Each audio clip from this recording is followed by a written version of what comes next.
Hi friends, welcome to my channel. இன்றைக்கி ஒரு Sunday vlog பார்க்கலாம். எங்கள் வீட்டை பொறுத்த வரைக்கும் சண்டேனாலே எப்போது பொழுது சீக்கிரம் விடிஞ்சிடும். ஏன்னா என் ஹஸ்பண்ட் விளையாடுறதுக்கு போவாங்க கிரிக்கெட். அவங்களுக்கு கிரிக்கெட்டை பொறுத்த வரைக்கும் எப்படி சொல்லணுன்னா, இந்த உலகத்துலேயே உனக்கு பிடிச்ச ஒரு விஷயம் எது அப்படின்னு கேட்டால் கண்ணை மூடிட்டு சொல்லுவாங்க கிரிக்கெட் தான் பிடிக்கும் அப்படின்ட்டு.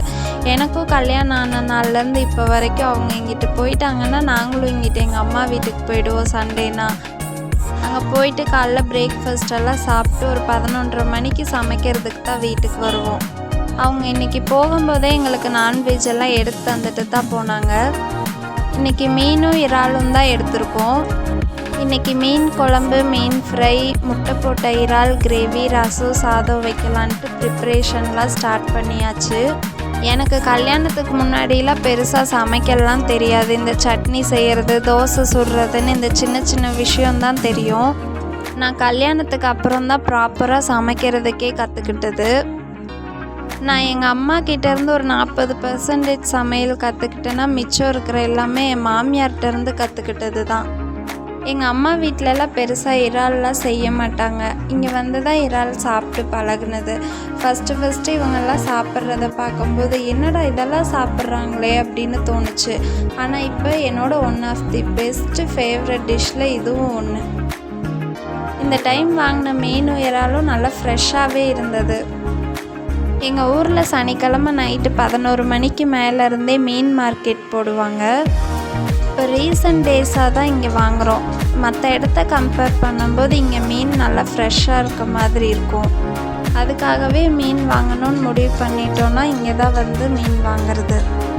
இந்த நான்வெஜ் செய்கிற அன்னைக்கெலாம் ஒன்ஸ் சமைச்சிட்டா போதும், காலையிலையும் மதியமும் அதே சாப்பிட்டுப்பாங்க. நைட்டுக்கு குழம்பு இருந்துச்சுன்னா தோசை ஊற்றி தந்தோன்னா கம்முன்னு சாப்பிட்டு போயிடுவாங்க. இந்த மீன் குழம்பெல்லாம் செய்கிற அன்னைக்கு அடுத்த நாளும் வச்சுப்போம். இந்த மீன் குழம்பு செய்கிற அன்னைக்கு சாப்பிட்றத விட அடுத்த நாள் வச்சு சாப்பிட்டா உண்மையாகவே செம்ம டேஸ்ட்டாக இருக்கும். இந்த மீன் ஃப்ரை செய்கிறதுக்கு மீன் வறுவல் தூள் கொஞ்சோண்டு போட்டுட்டு மிச்சம் எல்லாம் நான் வீட்டில் அரைச்ச குழம்பு தூள் தான் யூஸ் பண்ணுவேன். பெரும்பாலும் நான் எந்த குழம்பு செஞ்சாலுமே அதிகமாக நான் வீட்டில் அரைச்ச குழம்பு தூள் தான் யூஸ் பண்ணுவேன். அது போட்டால் தான் என்னமோ எனக்கு டேஸ்ட்டாக இருக்க ஒரு ஃபீலே இருக்கும்.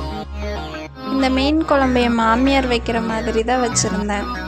கடலெண்ணெய் ஊற்றி வெந்தயம் போட்டு நல்லா பொரிஞ்சதையும், வெங்காயம், பச்சை மிளகா, கருவேப்பிலை போட்டு நல்லா வணங்கினதையும் தக்காளி ஆட் பண்ணிக்கணும். புளியை நல்லா கரைச்சி வடிகட்டிட்டு அதில் குழம்புத்தூள், உப்பும் போட்டு நல்லா மிக்ஸ் பண்ணி வச்சுக்கணும். தக்காளி நல்லா வணங்கினதையும் அந்த மிக்ஸ் பண்ணதை எடுத்து இதில் ஊற்றி ஒரு 1/4 மணி நேரம் கொதிக்க வைக்கணும். அதுக்கப்புறமா மீன் போட்டு ஒரு 10 நிமிஷம் கொதிக்க வச்சதுக்கப்புறமா இறக்கிட்டோன்னா நமக்கு சூப்பரான மீன் குழம்பு ரெடி ஆகிடும். அப்படியே சைடில் சாப்பாடும் கலைஞ்சி வச்சுட்டேன். இப்போவே மணி 1:30 ஆகிடுச்சு. இன்னும் ஒரு 1/2 மணி நேரத்துக்குள்ளேயாவது சீக்கிரம் சாப்பாடு செஞ்சு முடிக்கணும். குட்டீஸ்க்கு சாப்பாடு போட்டு வச்சாதான் ஒரு 1/2 மணி நேரமாவது ஆகிடும் சாப்பிட்டு முடிக்கிறதுக்கு. எங்கள் வீட்டில் ஒருத்தருக்கு ஒரு விதமான சாப்பாடு நான்வெஜ்ஜில் பிடிக்கும். குட்டீஸ் 2 பேர்த்துக்கும் மீன்னா ரொம்ப பிடிக்கும். அவங்க மீன் தான் நல்லா சாப்பிடுவாங்க. நவீனுக்கு சிக்கன் சுத்தமாக சாப்பிடவே மாட்டாங்க. அவங்களுக்கு மட்டன் இருந்தால் போதும். எனக்கு சிக்கன், இறால் இந்த மாதிரி இருந்தால் ஓகே. மட்டன் ஏதோ தான் சாப்பிடுவேன். அப்படியே சாப்பாடு வச்சதும் விசில் வந்துருச்சு. அப்புறம் சைட்லேயே ரசமும் வச்சுட்டேன். இன்னும் பேலன்ஸ் இறால் மட்டும் செஞ்சால் வேலையே முடிஞ்சிருச்சு. இறால் செய்யவும் ஸ்டார்ட் பண்ணியாச்சு. அதுக்கு எண்ணெய் ஊற்றி கொஞ்சோண்டு சோம்பு மட்டும்தான் போடுவேன். வேறு எந்த ஒரு ஸ்பைசஸும் போட மாட்டேன். அப்புறம் வெங்காயம், கருவேப்பிலை, பச்சை மிளகா போட்டு நல்லா வதங்கினதையும் தக்காளி பழம் போட்டு இஞ்சி பூண்டு பேஸ்ட் ஆட் பண்ணிவிட்டு நல்லா வதங்கினதையும் வாஷ் பண்ணி வச்ச இறால் போட்டுக்கணும். இறால் வாஷ் பண்ணுறது தான் ரொம்ப கஷ்டம். ஆனால் இந்த கிரேவி செய்கிறது ரொம்ப ரொம்ப ஈஸி. இங்கே நாங்கள் இறால் வாங்கும்போதே அங்கே க்ளீன் பண்ணி தான் வாங்கிட்டு வந்தோம். இந்த இறால்குள்ளே ஏதோ ஒரு கருப்பு கலரில் ஒரு நூல் மாதிரி ஒன்று இருக்கும். அதை எடுத்துகிட்டு தான் சமைக்கணும்னு சொல்லுவாங்க. அதனால் அதை மட்டும் நான் இங்கே வீட்டில் வாஷ் பண்ணேன். அப்புறம் இறால் ஆட் பண்ணிவிட்டு நம்ம ஸ்பைசஸ் மட்டும் ஆட் பண்ணிக்கணும். நான் பெருசாக எந்த ஒரு ஸ்பைசஸும் ஆட் பண்ணலை. வரமிளகாத்தூளும் குழம்புத்தூள் மட்டும் போட்டு தண்ணி ஊற்றி உப்பு போட்டு மூடி வச்சு வேக வச்சிட்டேன். அப்புறம் மீனும் பொரிக்க ஸ்டார்ட் பண்ணியாச்சு. இங்கே மீன் பொரிக்க ஸ்டார்ட் பண்ணதையுமே ஒரு ஆள் வந்துட்டாங்க. அம்மா பசிக்குதுன்னு பாப்பா வந்துட்டாங்க. பாப்பா ஒரு 5 நிமிஷம் இருங்க அப்படின்னு சொல்லி அனுப்பிச்சி விட்டுறதுக்குள்ளே எங்கள் யாத்துக்குட்டியும் அடுத்ததாக வந்து அம்மா எனக்கு மீன் வேணும் அப்படின்னு கேட்டு என் கால்கிட்டேயே நின்றுட்டுருந்தாங்க. அப்புறமா அவங்க 2 பேருக்கும் ஒரு மீன் மட்டும் போட்டு கொடுத்து சாப்பிடுங்க அப்படின்னு சொல்லிகிட்டு இருக்கிறதுக்குள்ளே அதுக்குள்ளே சமைச்சிடலாம் அப்படின்ட்டு அவங்களுக்கு ஒரு மீன் மட்டும் போட்டு கொடுத்தேன். இறால் கிரேவியும் நல்லா வெந்துருச்சு. அதில் 2 முட்டை மட்டும் உடச்சி ஊற்றினேன். அதை நல்லா மிக்ஸ் பண்ணிகிட்டே இருந்தோன்னா நமக்கு இறால் கிரேவி ரெடி ஆகிடும்.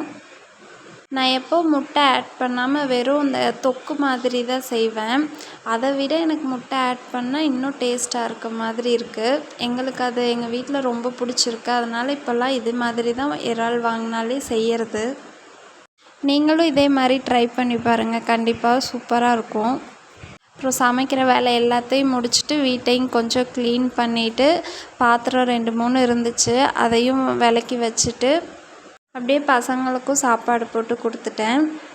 இன்றைக்கி நவீன் வரவும் ஒரு 3 மணி ஆகும் அப்படின்னு போகையிலேயே சொல்லிட்டு தான் போயிருந்தாங்க. அதனால் அவங்க வர வரைக்கும் வெயிட் பண்ண முடியாதுன்ட்டு நாங்கள் எல்லாம் சாப்பிட்லான்ட்டு ஒன்றா உட்காந்து சாப்பிட்டோம். இன்றைக்கி விலாக் அவ்வளோதான். இதுதான் என்னோடய ஃபஸ்ட்டு வீடியோ. இது உங்களுக்கு பிடிச்சிருந்துச்சுன்னா சப்ஸ்கிரைப் பண்ணிக்கோங்க. ஏதாவது மிஸ்டேக்ஸ் இருந்துச்சுன்னா சொல்லுங்கள், கரெக்ஷன் பண்ணிக்கிறேன். Thanks for watching.